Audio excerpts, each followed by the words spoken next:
alive or dead? So, whenever I was driving down to your house this morning, I drove past a pheasant.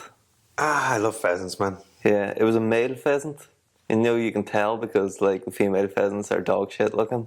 Like, no offense, but, they're like... Sexist now. Yeah. I mean, you know what I mean? They got zero game. Like, female birds have zero game. Male birds are doing the heavy lifting.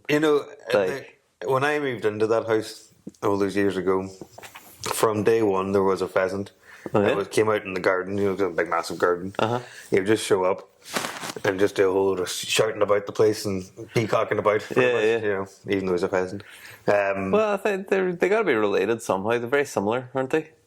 Peacocks and pheasants. Yeah, I wonder actually. Yeah, even the way they move and the way they walk and like. But he stopped coming a couple of years ago, and I've often maybe it was him. Maybe it was him. Yeah, but it was up. We called him Thin Lizzy for some reason. I can't remember why. Thin Lizzy. I like that. I don't know why we called him Thin Lizzy. I don't know. It sounds like an Irish Thin Lizzy. But anyway, I seen this peacock and he was really struggling because we were on a little narrow road and I was driving down and he was just fucking gobbling away from me.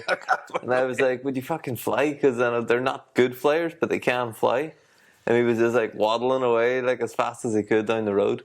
And I went, man, you're a stupid bastard, but like you've evolved to look really fucking cool. The iridescence and like all that. And it got me thinking about two things. First of all, I was like, well, mammals don't really seem to have that so much. I was thinking, if you see like a male fox or a female fox, you can't really tell. A male dog or a female dog, you can't really tell.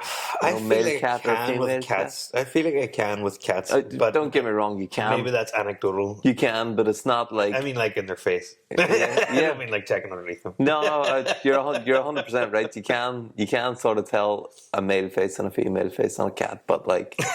It's not as if, well, you know what? I was about to make a liar out of myself because I was about to say lions, but lions have a fucking lions name. are very clearly distinguished. Very clearly, that was like the one cat that I could have chosen. It's like the one mammal I can't think of another one. No, I know. It's so clearly. I know, that was like the first fucking time of all. Like I went through a whole list on the way to your house, and it's like, no, man, this is a solid hypothesis.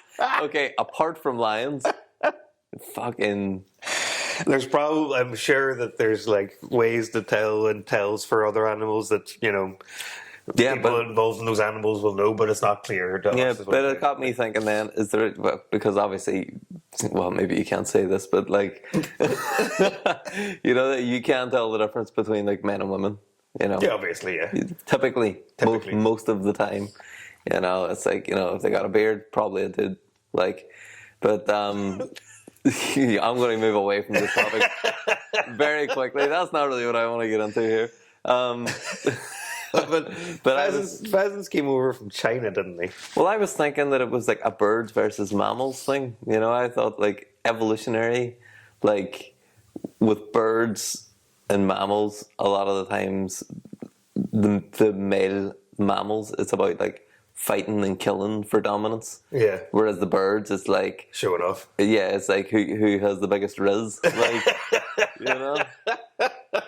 So I was kind of thinking, yeah, that's it. I think I fucking nailed this on the head. But then it got me thinking that it's really about your adaptability in your environment. Yeah. And in our modern environment, where like being able to kill people and be really strong and you're really protector. It's not the same as what it was like even 100 years ago. Useful at this point. It's barely useful. And then that's got me thinking: is that why we've got the rise of like your machine gun Kellys and stuff? Or like they're your top dogs these days? We're in the bird territory now. We're all about that's what I'm thinking.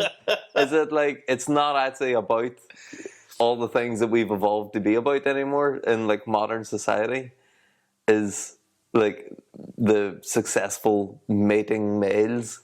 Is it more like a bird thing now, where it's like the people who are out with the big fucking inflatable clothes and like painting themselves polka dot and going out in public and one's doing all this kind of bullshit? Is that why like we've got that now. I feel like that's not a new phenomenon. No, it's not. It's like a couple hundred years at least, maybe even longer. Well, that's kind of We're moving towards that. At least I'm saying we're moving towards. It reminded me of what were we watching? Oh no, it was The Witcher. The Witcher 3. One of the girls in The Witcher started talking about some men in it and called them like what was it? Something in fops. What's the name? For like foppishness.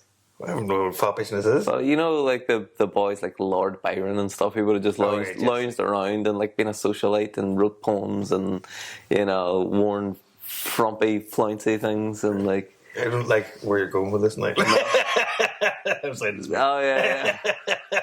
But in like in the 1700s and the 1800s and stuff, there was a very specific dandies, isn't it? Dandies. That's dandies. Yeah. So in The Witcher, there was a girl, and she called all these boys all dandies and fops to a piece. And then whenever I seen the peacock, I was like, "You're such a fop." You're such a fop. But like you needed that Rizz to be you need Rizz to be a leader. Yes.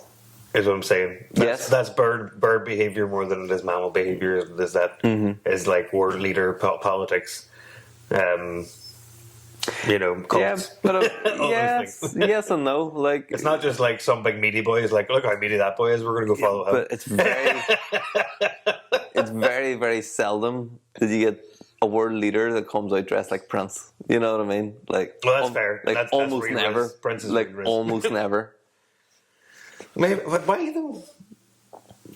I think we would accept that. I mean, it used to be a thing. Like you look at all of the like old emperors and kings and stuff like that. They used to, that was different because they were kings. They were showing off how rich they are. Yeah. People don't do that as much anymore in terms of that. They're ready. Do you think that's why? Yeah, that's why politicians just have the uniform. Like they do have, but it's to be like it's there. I'm sure it's just calling back now on like the good times in the 50s and 60s where, like Mad Men situation, that sort of behaviour, is that suit now? Really? Do you think so? Yeah, it's like... I don't know. It's like what people... But I'm not saying they're trying to be like that. I'm saying it's what people... Like that uniform that there's no bland suit and tie is what people see as like professional or as like trustworthy. Yeah. It's weird because whenever I think of Mad Men in their suits... I don't think of their suits like business suits. I think of them like the type of suits that I would wear if I was going out to something fancy, Well, I'm saying like I'm not mad. Whereas politicians was a bad example. Yeah, politicians look like they've just come out of their Catholic all boys school and just changed the tie over. Like, but I can, and I don't know what it is. I don't think that it is more trustworthy to wear a suit. I think it's like I'm more likely to trust somebody who's not wearing a suit. I feel like it depends on how you wear the suit. I think the way. Sorry, I just thought it was like stupid, like the jacket on the bottom and. Oh, okay. You have your laugh. Why would they wear it differently? Nonsense. It's very early and we haven't had our coffee yet. But I can't remember what I was going to say. How they wear the suit. How they wear the suit, yeah. So it's like the people from like the 1920s who were very like working class, but they always wore a suit. Like they got up and put on a suit every day. Yeah. Like I consider that style they still be quite trustworthy. That's people fair. Who wear like dress down suits. Yeah, dress down suits. Yeah, like everyday suits. I go, no, you know what? That's a person that's just got their shit together, Whereas if you see someone in out in a very expensive business suit and they're wearing the red tie, they try and show that they got power. Sorry, I'm rubbing my microphone like a dickhead. Did I tell you about that time? I had a nice red tie.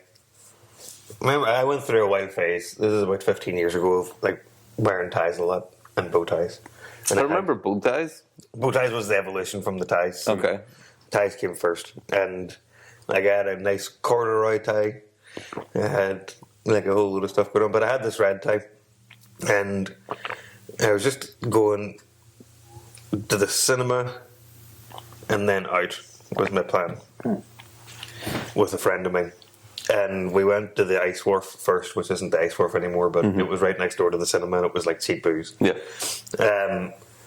and I was up at the bar, and I ordered a pint, and an Irish traveller fella, very politely, I can't express this enough to you, that it was very polite, came up to me and offered me to go fight outside. Right, and I was like, I'm fine, thank you, though. I appreciate the offer, because he was being dead polite. And he was like, oh, no, your guy's just like, wearing a red tie means you want to fight.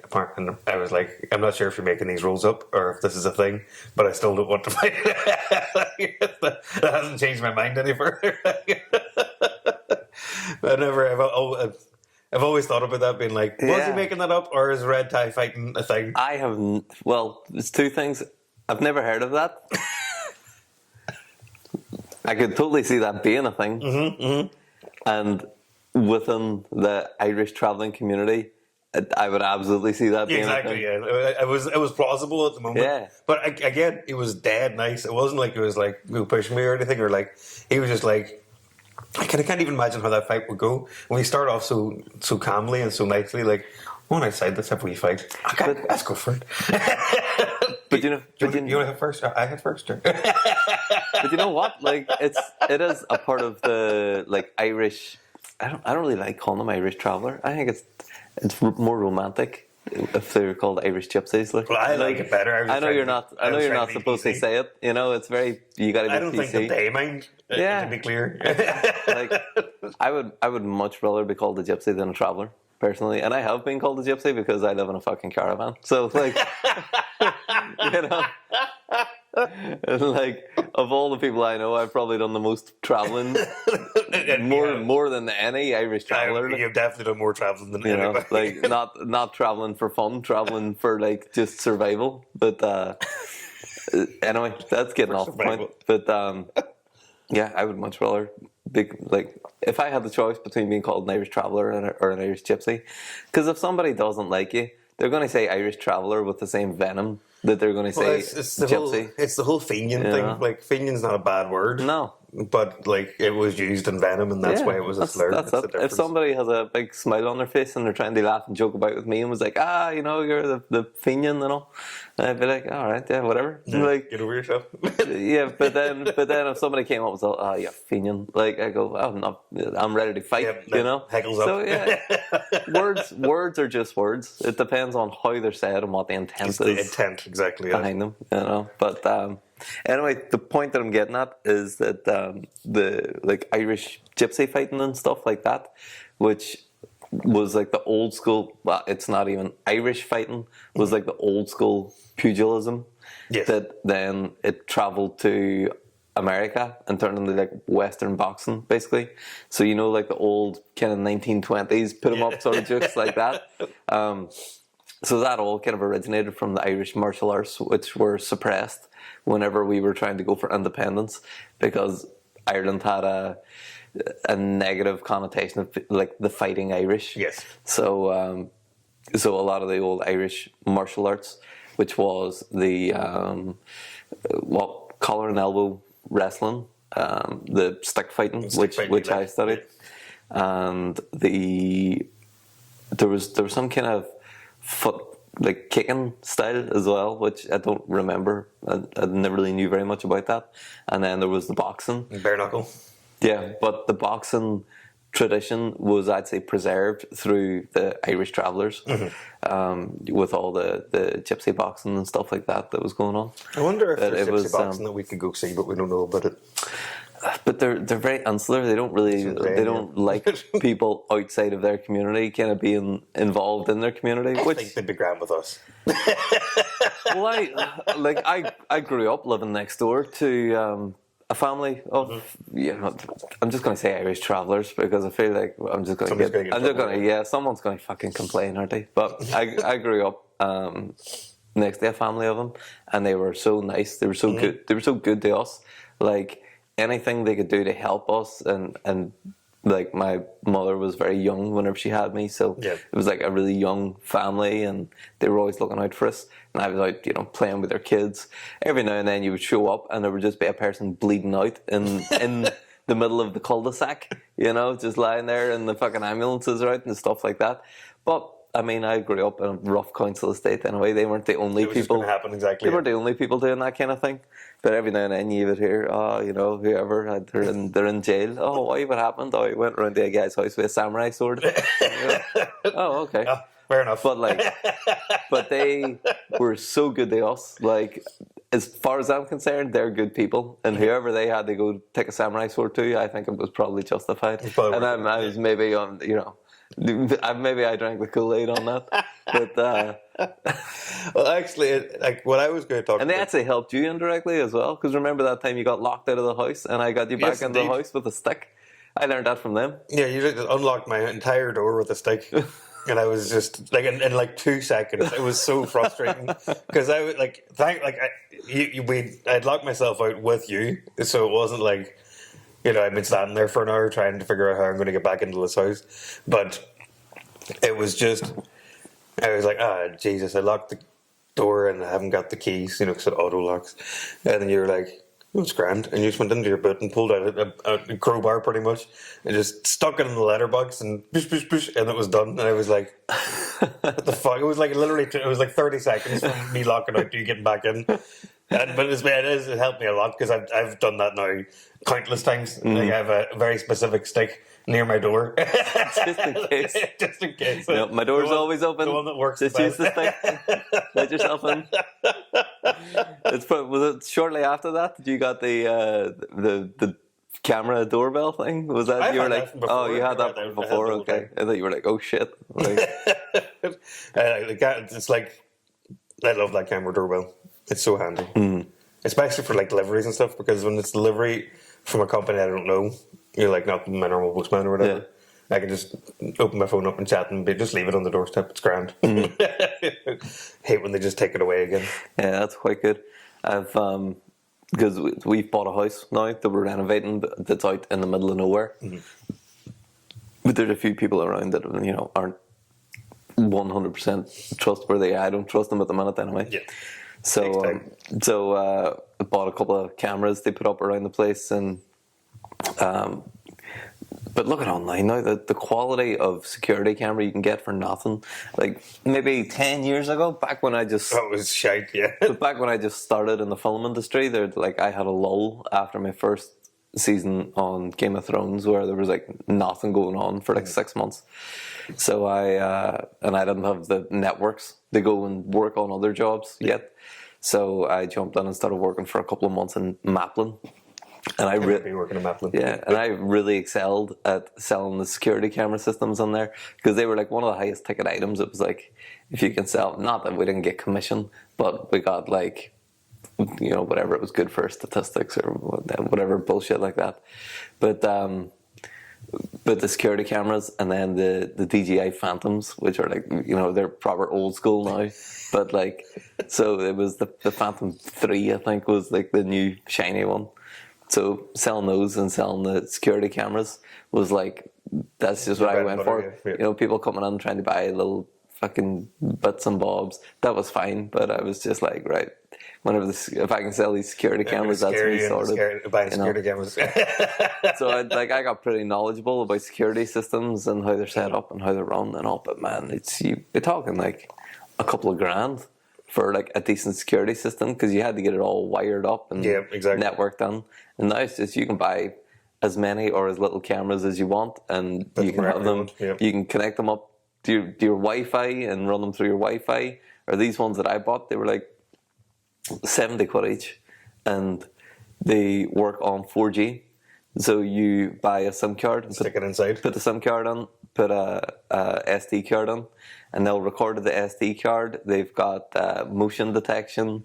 They got little antennas on the top of them, and they're solar powered, so you don't need any electricity. You don't need any Wi-Fi, and I can just open up my phone at any time and just check on the house. So they just arrived literally yesterday, so I'm going to get them all charged up, and I probably won't have time to go down and install them before I start back at this new job that I'm on. But I think I said this to you as well, is that mine all run on Wi-Fi. Now I'm telling everybody how to break into my house and how to get away with it, but mine all run on Wi-Fi, all the cameras that I have, and I started thinking about, was it about a month ago, I just read online about thieves getting signal jammers. So they could stop the Wi-Fi, which stops your security system, so then they go in. And I was like, well, that's exactly my weak spot right now. That's my weak point. And then I thought about it. Then I looked it up, and like those signal jammers were like a couple of grand. Like, it's not cheap. You need to be a proper career criminal. And there's no career criminals that are coming after me, you know, and they're not getting anything out of it. At least, you know, they're not even getting their return on investment on their signal jammers. So I stopped worrying about it again.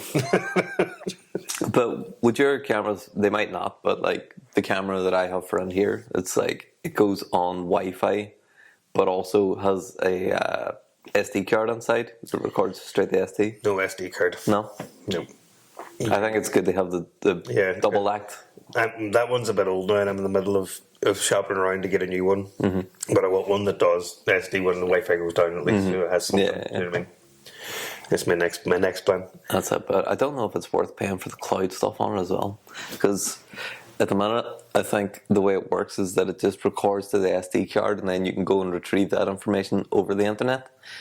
But you can also get cloud storage, and then like you're paying a subscription for cloud storage, and then it records information off into the that's ether. a lot.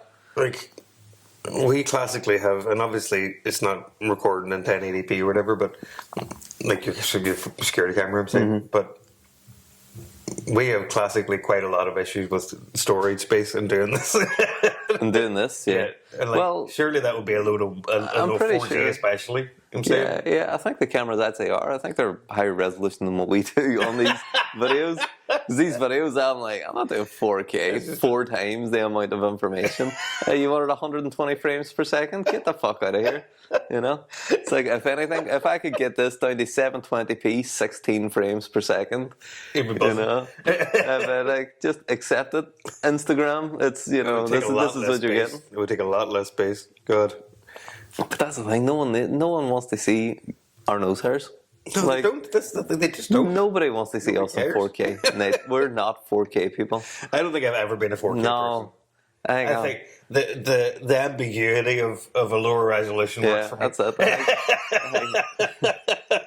it. We missed out on, like, if we had started this podcast in 2006, we could have maximized on the 240p YouTube algorithm. We would have been sex icons. Mystery. It's a mystery, isn't it? People want a bit of mystery. They don't want to see up the skirt. Well, I don't know. I'd say a lot of people do want to see up skirts. I don't know where I was going with that one. What was I think? I read something recently. A news story. It doesn't matter. Don't want to see how the sausage is made. That's what I meant. The sausage is made. That's what I meant. But sausage turned on the skirt because it's fucking 6:30 a.m. and I'm halfway through my first coffee. If we get a kilt going, we can have sausage and skirt. Oh, I don't know. That's not the right noise. You sounded like you're really pleased about that. Oh, that sounds great. And it's neither better if you're thinking of me in a kilt or you in a kilt when you made that. Neither is better. You know, it's like Kilts and Sausages. It's the name for the episode. It's whenever you said it, the first thing came to my head was that the last, or maybe not the last episode, but one of the last episodes we were talking about the phone listening to everything, and I was saying I'm always getting the leather kilts every whip about. So then the first time you said that, I just thought of like that leather combat kilt with all the fucking pockets. And I was like, the combat kilt.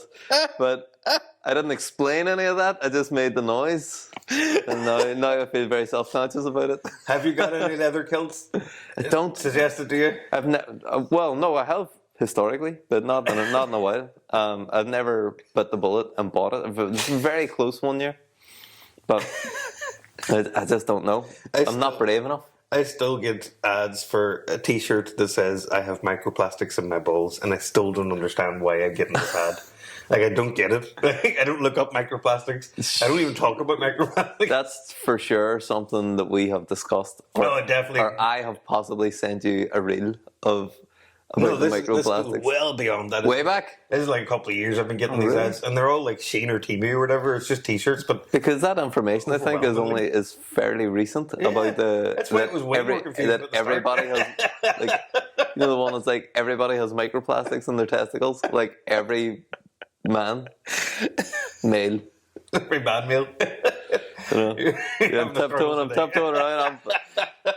Everyone with testicles. You know, it's like, can we get the 20 episodes before I get us cancelled, please? It's just as well nobody listens to these. This is 21. Is it? Yeah, Shut up. 21. Yeah. This is 21. Yep. I know, but we never released the first one. So this is technically 20. I know. So that's good. That's good news.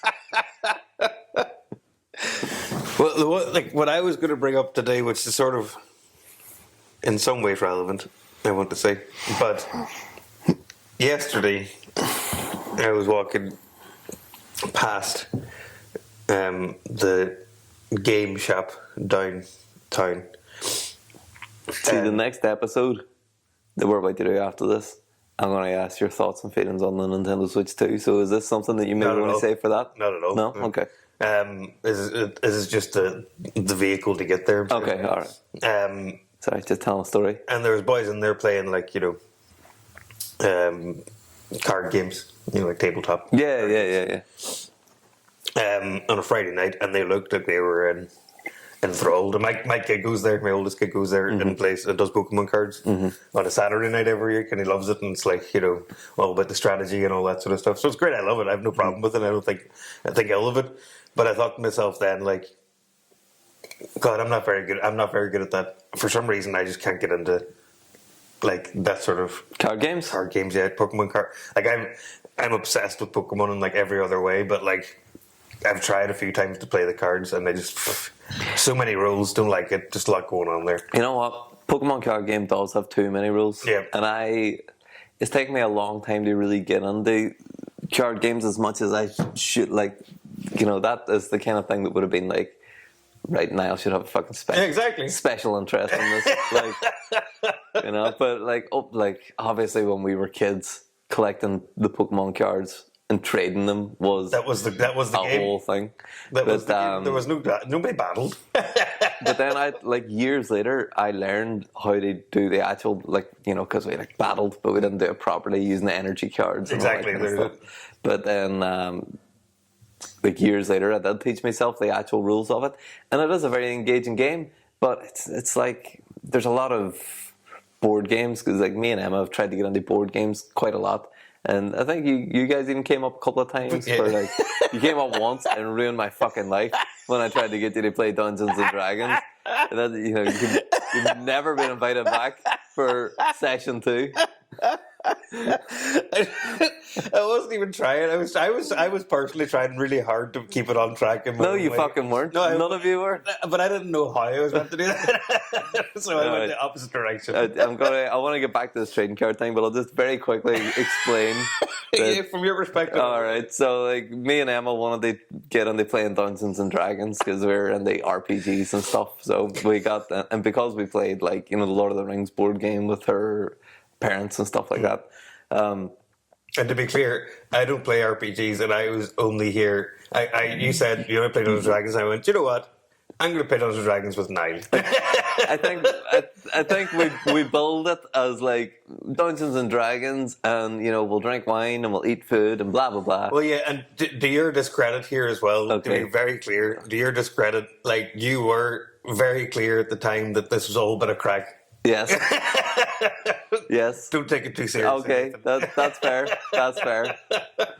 But anyway, everybody came up, and because we didn't have any experienced dungeon master or anything, so I was like, all right, I'll read up on whatever you got to do the dungeon master.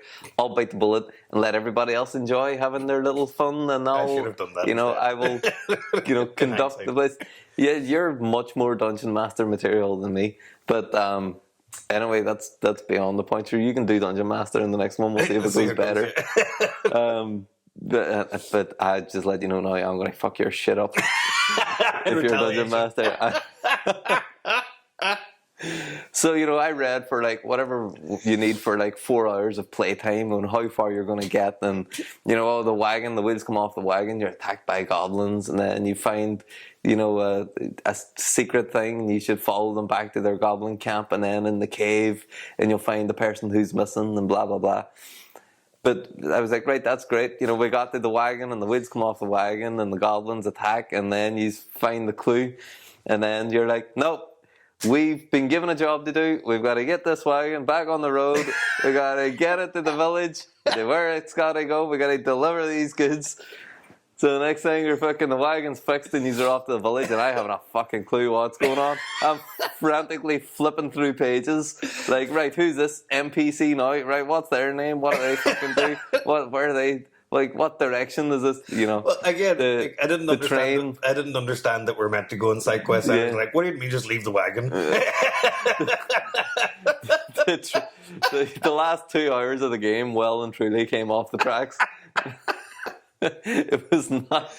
It was a stressful experience for me. I'll be honest. I was a little like out of my depth, even just doing the character sheet at the start. I was like. Too many decisions to make. I was like, am I an elf? I don't even know. What am I? But in your defense, from what I've read afterwards, this seems to be a fairly common occurrence in Dungeons and Dragons, where people just decide to do things that are past what the dungeon master could ever have thought. And you got to just either go with the flow or try and curve them back into it, But I think it was just everybody there was just finding their feet, and I don't think dungeon mastering's my jam. I don't think, and I've often thought the Dungeons and Dragons just isn't for me as a rule of thumb. And it's like I've had a load of friends over the years who played it, and like I've never. That was the first time I've actually sat down to play it. To be clear, though, so I hadn't really given it a fair shake before. But even though I'm all into drama and like I do a load of plays and I love doing creative stuff like that, for some reason that just feels. It feels like too much. I haven't got enough direction in my head. I have to make up the direction. Don't like that too much. Yeah. It's the improv. I don't like improv that much, let's put it that way. Yeah. It's improv in my head. But the point I was making, the whole thing I was going to do with the card games and everything else, was I thought to myself then, because I seen a boy in there and he looked like he knew what he was doing. Do you know what I mean? He looked like he was like deep in thought. 20 stone. No, I'm not saying it was... No mustache. I mean... it's all down here. The neck beards, yes. But I'm saying it wasn't even because of that. I'm saying, but I thought to myself then about the idea of intelligence, and I was like, God, bet he's dead smart at Pokemon card game. But like, is that intelligence? And I think so. I think yes. To be clear, it's about how you apply it, obviously afterwards. But then it was like in my head, I was like, I wanted to ask you, who's the smartest person you personally know? What comes to mind when I ask that question out of curiosity? Because I think that what intelligence is, differs from person to person. Like your version of what you think of as intelligent, I don't. I think there are many different types of intelligence, and I think that a lot of people, their brains are wired in specific ways. They excel at specific things. I would say, like the people that you're talking of there, which, I was kind of joking around, neckbeard, whatever, but like a lot of those are kind of on the autistic spectrum, like there's a lot of that in RPGs and things like that, where it's very statistics based, and you can say, all right, well, if you do this and this multiplies on top of this, and so I think there's a great logic intelligence in the neurodivergent community a lot of the time, and no, I wouldn't even say neurodivergent community. I would say autistic people, because ADHD are like the complete opposite. This is true. But I think some people just have complete superpowers at that. Like, they do. Like a computer, like level superpowers at it. And I know some people who are like that. I know some autistic people that are just like fucking clued on, switched on.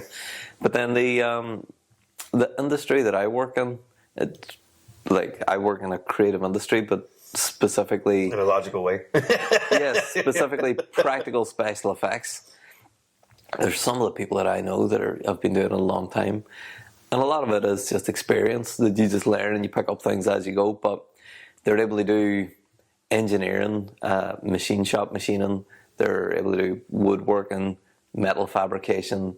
They can go out on a set and they can, talk with directors and, use visually see and know like what camera and what lens, and right, if you got this lens, then there's this much distance between the subject, and if you put this amount of atmosphere on, it'll look too much, and then it's like they know like the chemical compositions for explosives, and then they know the chemical compositions for making ultra slime, and it's like there's so many different things, so many different feathers in their cap, and so many different ways that they use their mind for, I suppose, lateral thinking and problem solving, but also in there's a very logical side and a very creative side. It's the marriage of those that's impressive. I remember the first year that I was working in special effects, and some of the people that I was meeting, and they just seemed to be above and beyond like any other job that I had ever been in, even the highest level of management in those jobs. The people that have worked at the very top were still, not stupid, but like not. They weren't like, oh, holy shit! Like, you didn't feel like you were in with somebody. The presence of greatness, yeah. Yeah, I think that's kind of it. It's just people who have just learned how businesses work, and they're very good at what they do, but they're just normal people. Whereas whenever I started working with these people, I was like, these are like people that would not fit in the real world. Like, their brains just work in a different way. Well, and I was like, first of all, it was like, I want to be like that. And second of all, it was like, I think I kind of found my tribe, where it's like, it's so diverse in the ways that you got to think, the way you have to use your brain. And it keeps you switched on. It's very engaging. A lot, but sometimes it's not. Sometimes you're sitting on a fucking smoke machine for 2 weeks, pressing the button on. Someone comes on the radio, right? Smoke on, smoke off. Like, a lot of the times it's that, but a lot of the times it's the other thing as well. Or they'll say, "Oh shit, we were supposed to have this effect. It's supposed to be a glass of lemonade that's frozen over, like flash frozen." And you're like, "Oh fuck, right?" And you're looking around, right? What have I got? And next thing, you've got a frozen glass of lemonade in front of a camera that you've made out of fucking silicon and bath salts and shit. Like, do you know what I mean? I like that a lot. Yeah, I love it as well, but that's a different type of intelligence again. That sort of improvisational MacGyvering of things. It's funny you went directly to your work, because the same thing I did as well, because I was trying to think like, who do I think is the smartest person that I know realistically, as an all-encompassing, because sidetrack for a second, like when we were in secondary school, there was a boy in my year who was, at least at that point in my life, probably technically the best guitarist, McCann, yeah, that I'd ever met, and I'd met a lot of guitarists and played, but everything he did was so hollow. Like he was like the definition of like what a soul is in music. Like, and he didn't have that. He could do everything exactly perfect, and it just never felt right. And it was very strange and very it was eye opening for me, of like, yeah, that's class, but like if somebody else does like a third of the work and puts a bit of soul in it, it sounds like 10 times better. I liked McCann. I liked him as a person. As a person, I thought he was a really nice guy. He was absolutely a music snob. Oh, a complete music snob. And I remember. Do you remember? I don't know if I can like say full names on the podcast. I'm not going to say it. But there was this other guy, John, who also played guitar. But then. John was like, metalhead. He was amazing piano. He was a great pianist. Was he? I didn't know that. Yeah. But anyway, so he was taught, and this is before like modern metal music. It's all 7 strings and 8 strings, but it was only kind of getting them dead at the time. So like he got a 7-string guitar, and McCann was saying to him, "Oh, it's you know, you have to learn how to perfect a 6-string instrument before you get a 7-string instrument, and then next thing John's fucking walking around school being like, oh, you need to learn how to play a 3-valve tuba before you learn a 4-valve tuba.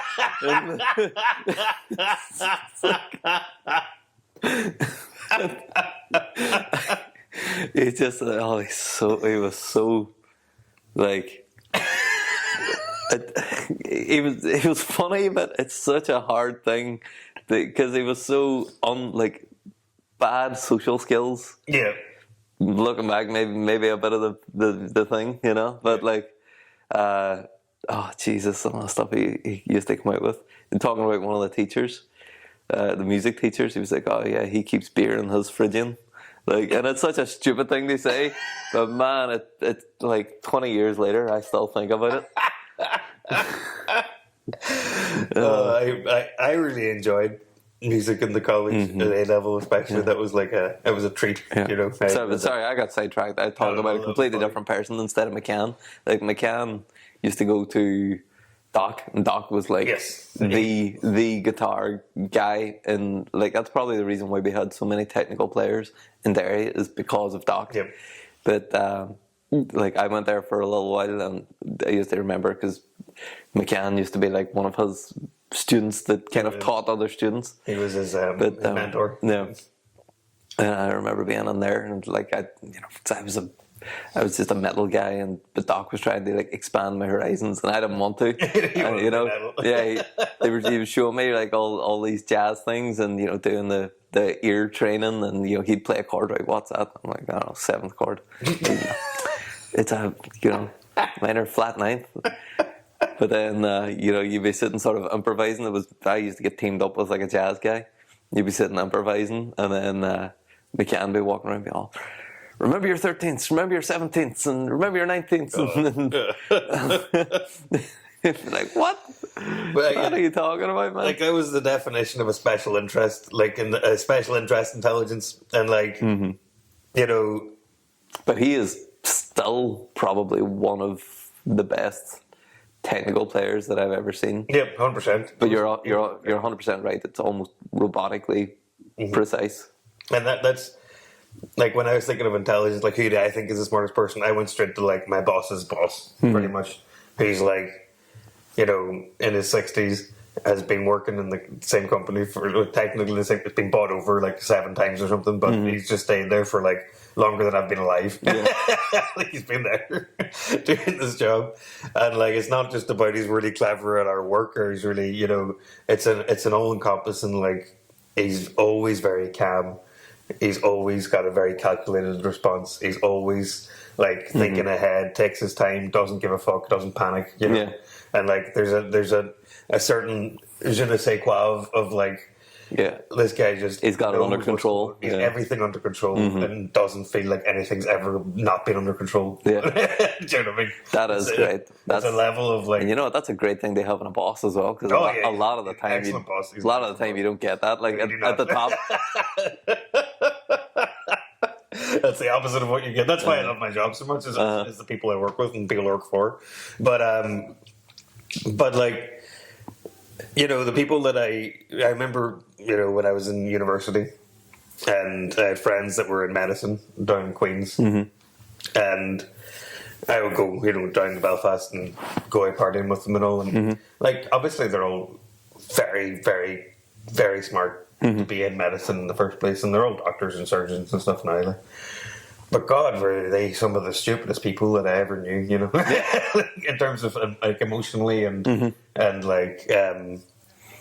just book smart really is a thing, and street smart really is a thing. Yeah, and for sure, there's the people that I ask advice of more than anybody else probably are way more street smart than they are in any way, shape, or form book smart, and that's just how I like it. That's the right people to talk to. See, I would love to really get into it about this now and go down the rabbit hole of the school system and how it's designed for making productive members of society and worker bees, and it's not really about making very intelligent people or fostering intelligence, because a lot of the smartest people I know, and then also a lot of the most successful people I know, or people who weren't particularly good in school. Like they weren't good at following orders. They weren't good at being told, right, sit there now and memorize this shit. They were like, no, fuck that. But then they have, say they like cars. Like they'll be able to dismantle a car down to bolts and put it back together again and know exactly how every piece of it works.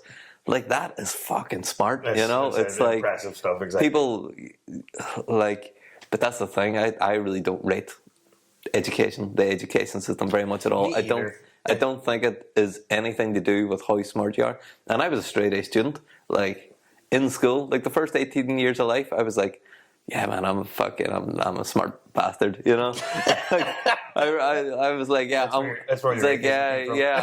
I'm gonna excel in the world because I'm so good at fucking, like I didn't even have to study, I just got straight A's the whole way through, and then I got out in the real world and I was like, oh no.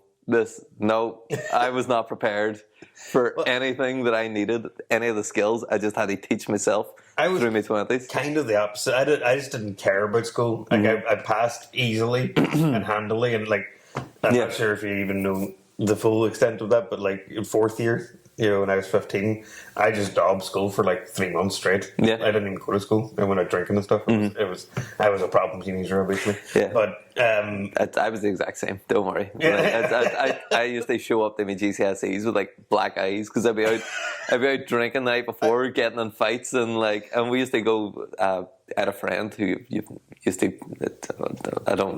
I'll just tell you.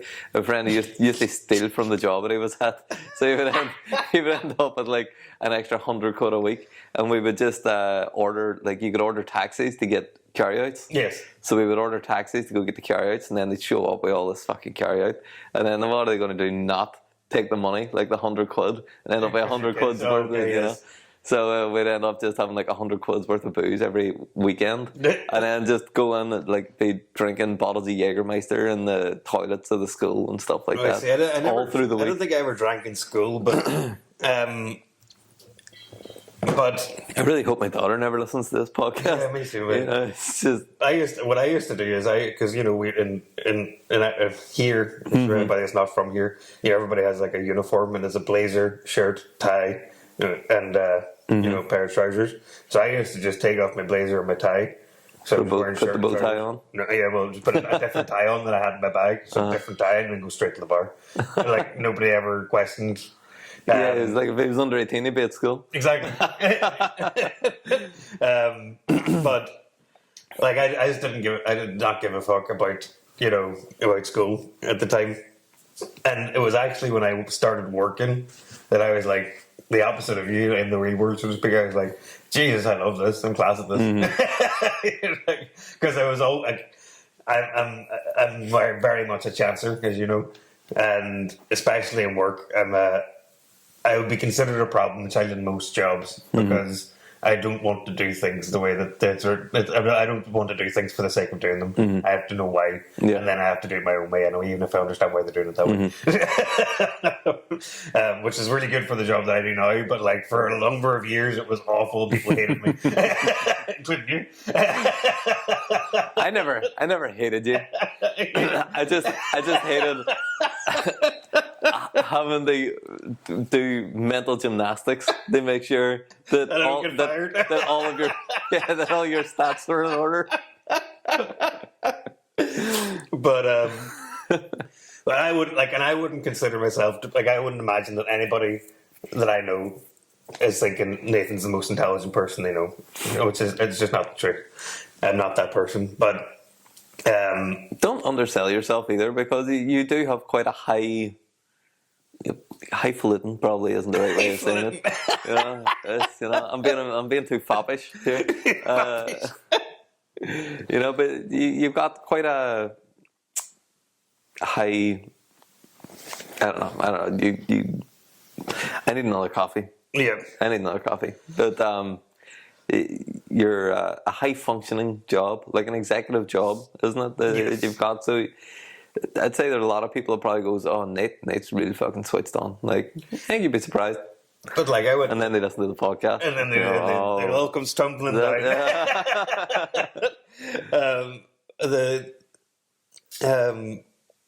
But my job is nothing to do with anything I went to school for at all, Yeah. in any way, shape, or form. Like, I did like music, English. Well, English is more close enough, but music, English, and economics.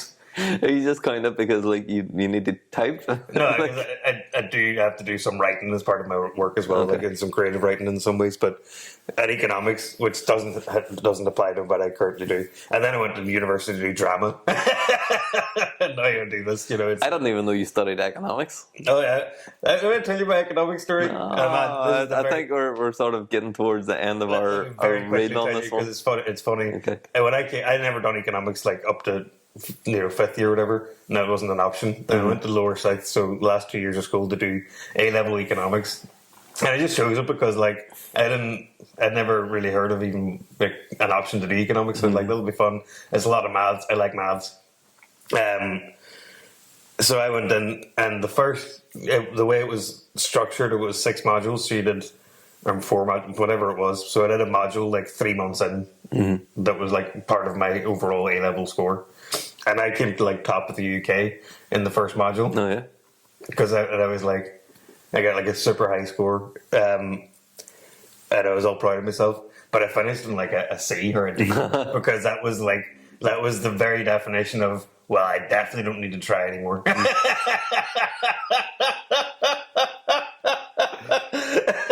It was just awful. Like there couldn't have been a terrible downturn of me not giving a fuck.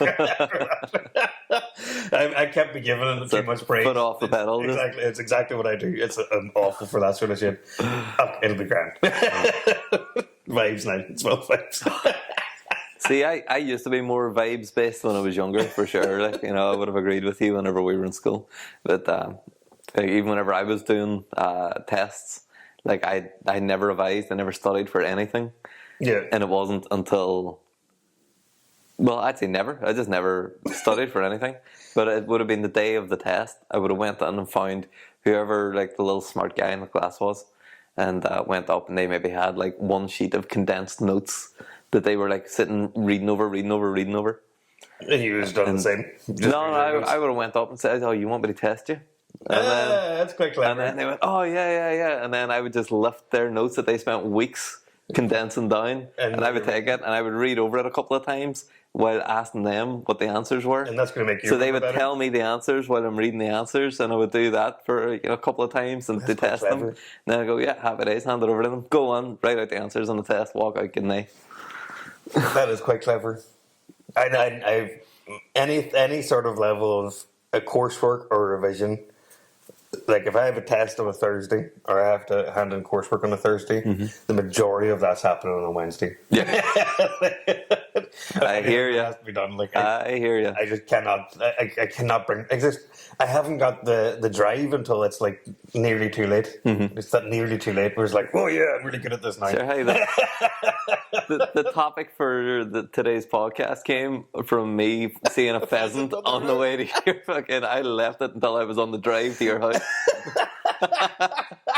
Like, talk about doing your homework on the bus. Like, anyway, we'll leave it there for this one. Let's leave it there for this one.